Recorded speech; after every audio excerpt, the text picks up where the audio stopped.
Grocery stores have been a part of American daily life for more than a century. Most people live within a few minutes of a supermarket, no matter if it is a chain store or an independent one. The business of selling groceries is not for the weak. Over the years, there have been many different grocery stores that have come and gone. In this video, we will have a look back at some of the forgotten grocery store chains. A&P, or the Great Atlantic and Pacific Tea Company, was one of the best-known defunct grocery store chains. They began in 1859 as a mail-order tea business in New York City. In 1912, they opened their first small grocery store, and eventually they grew into be one of the top grocery stores in the country. After managing to survive for more than 100 years as a grocery store, things went bad for the supermarket giant in 2015. The chain was unable to evolve with the times, and they filed for Chapter 11 bankruptcy, which forced the closure of all stores. Cash and carry was a staple in Florida. They began in Tampa by selling fruits and vegetables on the streets. In the 1960s, Cash and Carry had 9 stores that they operated, and the chain thrived on providing quick service to customers. If there were more than 3 people in the lane, they would quickly open a new checkout lane. Even today, that's something that's almost unheard of. In 1979, Lucky Stores purchased Cash and Carry, and at its height, they had 117 stores. However, the chain fell victim to growing too fast and too much competition. The last Cash and Carry closed in 2007. The Alpha Beta grocery store chain began in 1910 and lasted until about 1995. The store started in California but eventually expanded throughout most of the country. Most of the locations were in suburbs, and during the 1950s, people referred to Alpha Beta as the country club because it became the place to meet all your friends. In 1979, Alpha Beta began a slow decline, and they were purchased by Ralph's Grocery Store in 1994. All of the remaining stores were then converted to Ralph's. Dominicks was once a well-known Chicago chain that began in 1918 and grew to around 72 stores. This chain fell victim to discount stores such as Walmart and Target, as well as higher-end competitors such as Mariano's and Whole Foods. Another challenge they faced was a steep cost of unionized labor. As time would have it, customers slowly stopped shopping there and the chain closed. When most people think of Kohl's, they think of the department store that is all over the place. However, there was a time when they sold groceries. It all began with a Polish immigrant named Maxwell Kohl in Milwaukee in 1927. Over the next several years, Kohl expanded and his stores became the largest supermarket chain in Milwaukee. In fact, he was somewhat ahead of the game. His stores were the epitome of the modern supermarket with drugstores, liquor stores, and more. Eventually, Kohl's sold a controlling interest in its stores to a subsidiary of the British American Tobacco Company. In 2003, the grocery stores were shuttered by the owner A&P. Food fairs started in Harrisburg, Pennsylvania during the 1920s.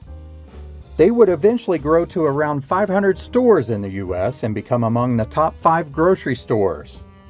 They were primarily in the Northeast and Mid-Atlantic, but they also had stores in Florida and California.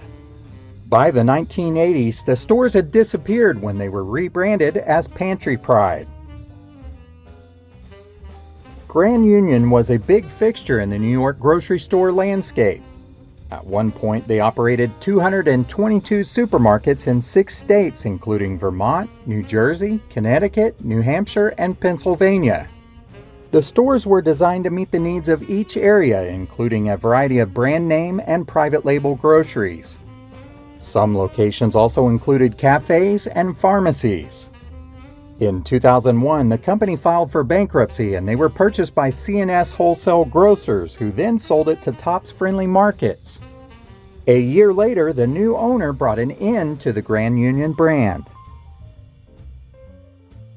Ultra Foods became known for their steep discounts, which were anywhere from 25 to 30% off regular grocery store prices. During the 1980s, they operated about 16 locations that were primarily in northern Indiana and Chicago. Ultra Foods then came up against steep competition themselves. In 2017, the last Ultra Foods became part of the popular Indiana-based chain Strack and Van Til. National Tea was one of the earlier grocery stores in the United States, and by 1920 they had more than 1,600 locations nationwide and sales were around $90 million annually. Unfortunately, the Great Depression hit the stores hard and many locations had to close. However, National Tea still managed to remain one of the largest grocery store chains in the country until the 1970s when it was sold to A&P in 1976. Jitney Jungle became a well-known store throughout the South. They began in Mississippi in 1919 and expanded all across the Southeast. They were originally a self-service design in the 1920s and became part of the rising supermarkets of the 1930s.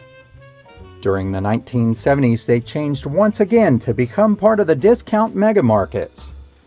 Surprisingly, throughout all of these changes, Jitney Jungle remained a private family-owned grocery store chain until 1996. By the year 2000, its run was over and the chain was taken over by Winn-Dixie, who rebranded the stores. Pantry Pride got its start in the 1960s and became well known throughout Florida.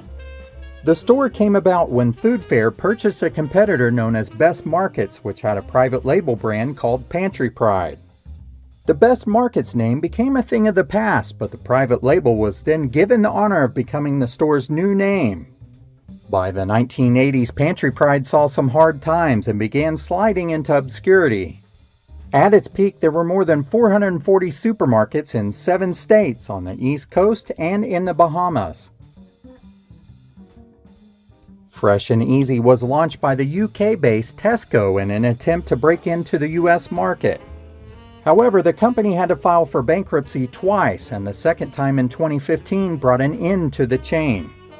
They were plagued with a variety of problems, including not investing money to attract customers, failing to communicate the store's mission, and distribution snags that turned customers off. At their peak, they had more than 150 stores in operation. Their early vision was to become a chain of healthy convenience stores. Victory Supermarkets was founded by 2 brothers, James and Louis DeGeronimo, in 1923 and was based in Massachusetts. The name of the store came from the American war effort in World War I. The chain grew to around 20 stores and employed more than 2,600 workers during its 81-year run.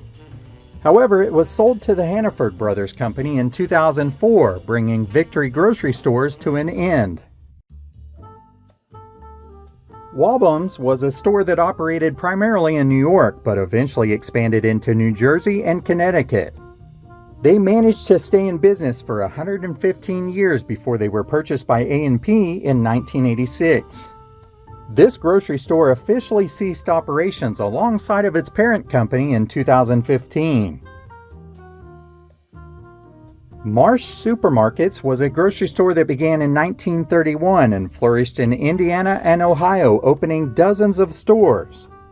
In 2017, they filed for bankruptcy after a long and slow decline from the ownership of a private equity firm who did not understand how to operate grocery stores. Eagle Food Centers operated in the Midwest and they were loved by many people. However, pressure from other grocery store chains and supercenter retailers eventually got them. The company owned and operated 61 supermarkets in Iowa and Illinois. In 2000, Eagle Food Centers filed for bankruptcy, and by 2003, all of its locations had completely gone out of business. Weingardens was launched by a Polish man named Joseph Weingarten in Houston, Texas in 1901. A second store was opened in 1920 and the business eventually grew to 70 locations. By 1980, the grocery store was sold to Grand Union. They in turn began selling former wine garden stores to Randall's and Safeway, putting an end to the wine gardens. Hinky Dinky supermarkets began in Omaha, Nebraska in 1925. They competed for business against a similarly named supermarket, Piggly Wiggly. In order to stand out, they implemented innovations such as the automatic doors and checkout counters. They even placed ATM-like machines inside some of its stores, allowing customers to get cash quickly. In 1972, they were acquired by Colum, and all of their success began to decline. By 1985, Colum sold the remaining locations, and they were sold again in 2000. Hinky Dinky stores didn't stick around much longer, and today there are none left. The Del Champs grocery store opened in Mobile, Alabama during the 1920s. It became super popular because of its self-service format. By 1929, they had 6 locations around Mobile, and by the end of the century, Del Champs had more than 100 stores in the South. In 1996, the city of Mobile made the original Del Champs store an official historic site. However, this honor did not save them. In 1997, Del Champs was acquired by the Jitney Jungle for $213 million. The previous year, Jitney Jungle had been purchased for $400 million. Stores of both brands faced trouble until they were phased out completely from the purchase by Winn-Dixie for $85 million. Minyard food stores began in 1932 by E.W. Minyard, who was a postal employee. He purchased a store in East Dallas to provide jobs for his 2 younger brothers, and this was smack dab in the Great Depression. The stores remained in the family, and by 1987 they operated 62 Minyard food stores and 10 Sack and Save stores. By 1997, the company had become the 3rd largest in the Dallas-Fort Worth area, behind Tom Thumb and Albertsons. During that time, they also got into gas stations, which they had acquired 12 by 1999. In 2004, after 72 years in business, the Minyard family sold Minyard food stores to the Acquisition Vehicle Texas II LLC.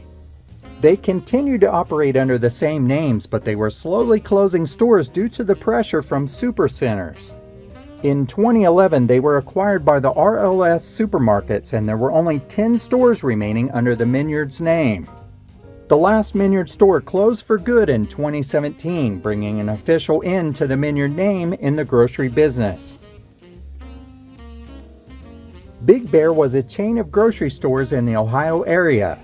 The first store was opened in 1934 during the Great Depression, but right across from Ohio State University. The owner, Wayne Brown, came up with the genius idea of having a real live bear in the store right up front in a special cage. No one could enter the store without catching a glimpse of it. In 1942, the bear outgrew his cage and he was given a new home at the Columbus Zoo. However, other bears followed, even if it was just for grand openings of other stores. The supermarket chain grew to almost 90 stores, and bears were always a crowd favorite. Mr. Brown was much more than a creative marketer. He focused on volume buying and thin margins, and this allowed him to beat other stores' prices. Eventually, other larger grocery stores began putting pressure on Big Bear with even lower prices than they could ever go. This forced a buyout of the Weekend Company in 1989. Big Bear stores closed for good in 2004, leaving behind many fond memories of a grocery store that wasn't afraid to be different. One thing is certain, we all need food. Over the years, how we have gotten our food has definitely changed. Grocery stores have evolved in order to stay in business, and they will have to continue to do so. I hope you enjoyed our little walk down the grocery aisle. What were some of the grocery stores you used to shop at? Let us know in the comments below. Thanks for watching.